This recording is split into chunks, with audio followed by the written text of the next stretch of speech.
But first, Prime Minister Anthony Albanese, does he have a pathological problem with telling the truth? Today we learn from emails obtained under Freedom of Information that the federal government's new $15 billion National Reconstruction Fund had never been opened for business in January, as the Prime Minister had repeatedly claimed under questioning at the time. We have the National Reconstruction Fund, which is up and running, which is published very clearly its guidelines for funding. And the Liberal Party seem to be upset that there's not an online form that you can fill in. Up and running, he says, but 2 weeks after those comments that the fund was operational, internal correspondence dated the 24th of January said that officials were still working on draft investment guidance. It was not until January 22, so says the FOI documents, that the NRF's board signed off on the application process. Now, no big deal you might think, because in the glare of the media, it's easy enough to get confused about what's already operational and what's only about to be. But repeated claims that something is up and running when it isn't, and then attacking the opposition for their follow-up questions, says to me that this isn't a mere truth oversight, but a deliberate pattern of behaviour from our nation's top leader. The opposition's Deputy Leader Susan Ley, well, she went further today in The Australian, saying the PM's been caught out lying. And that then prompted this exchange in question time. Secret government documents reported in The Australian today reveal the funding application process for the NRF was only created after the Prime Minister made these claims. Why did the Prime Minister deliberately mislead this parliament? Mr Speaker, the Deputy Leader knows full well that there are some statements that can only be made by direct resolution, I'd put that the question should be out of order completely. Like, that was eyes wide open, breach of the standing orders. I withdraw, Mr Speaker. Can the Prime Minister please explain the inconsistency between the two statements he made? Very, very defensive today. And when you think back to some of the other things the Prime Minister hasn't been upfront about, doubts about his honesty and character are real.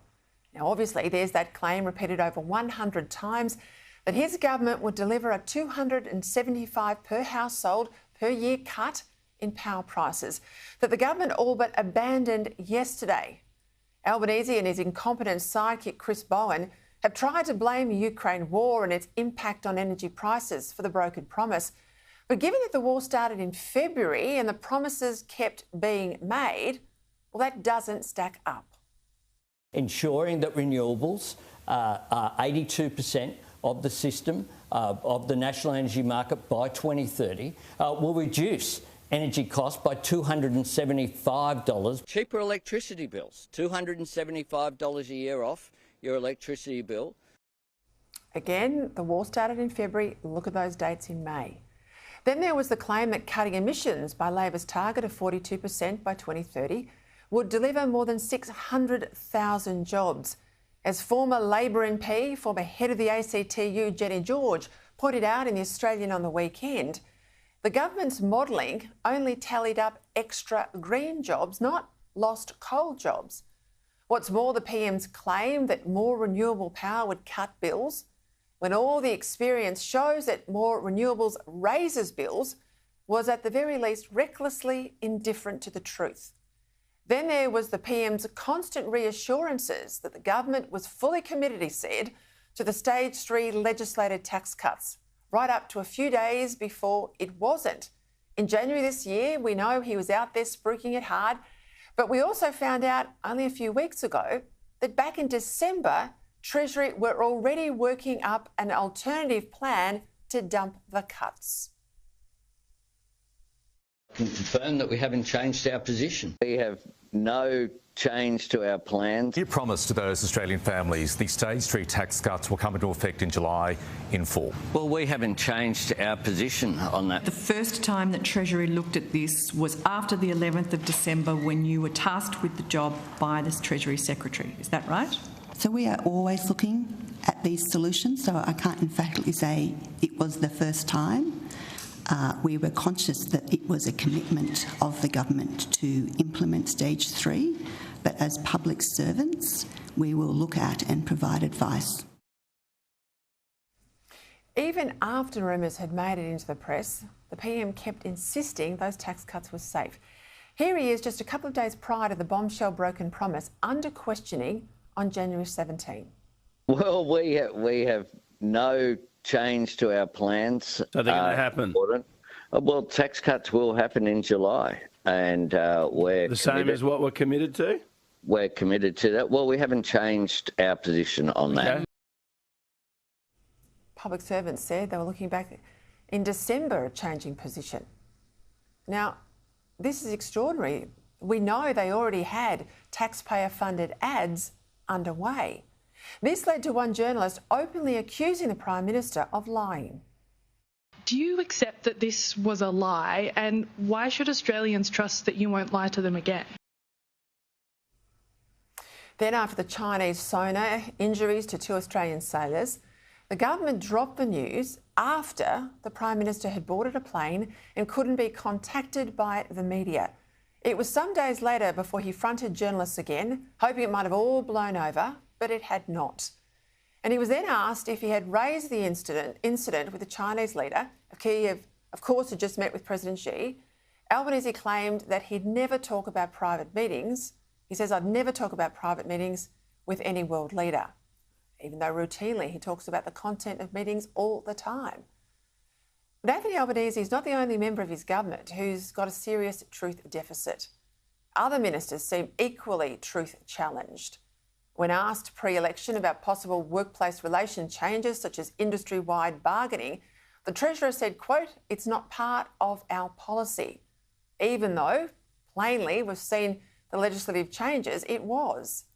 Also today, the government was found out to have quietly abandoned the anti-dumping action against Chinese wind turbines.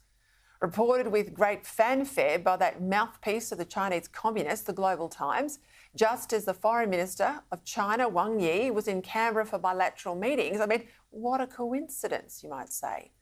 Yet when asked by reporter Ben Packham whether it was indeed just coincidental that this was all announced during the Chinese Foreign Minister's visit, and whether it was perhaps a trade-off for China ending bans on our wine and lobster, our Foreign Minister refused to say.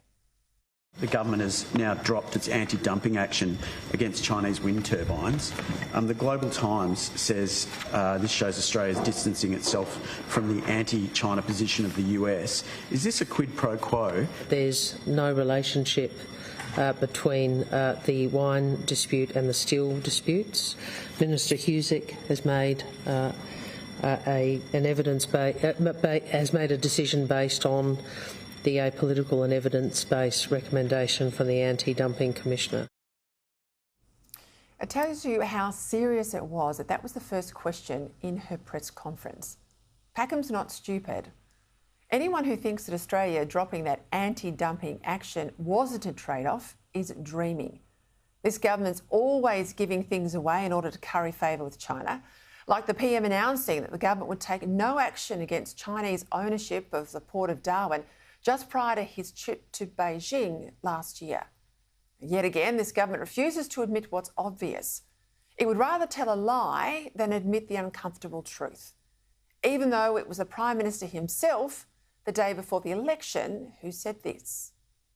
As leaders, what do you have that Scott Morrison doesn't? I have integrity and the capacity to take responsibility. You're right. No wonder the veteran commentator Ray Hadley was moved to say this on Sydney Radio Today. Every day I get surprised by the Albanese government, who I think now are the worst Labor government since Federation. I mean, incompetence is one thing, and there's plenty of that in the Albanese government. But lies are corrosive, and they go to the heart of this Prime Minister's character or lack of it.